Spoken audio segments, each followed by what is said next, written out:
శుభమని మేలు కొలిపెను గండు కోయిలా. మంచి కబురు విని లాలి పదములు ఆలపించెను కొత్త ఊయలా. ఇంతలో కల పండగ, ఇంటిలో తొలి పండుగ.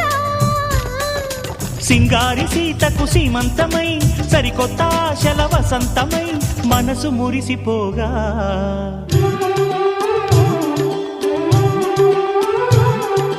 మావి చిగురు తిని నీకు శుభమని మేలు కొలిపెను గండు కోయిలా. మంచి కబురు విని లాలి పదములు ఆలపించెను కొత్త ఊయలా.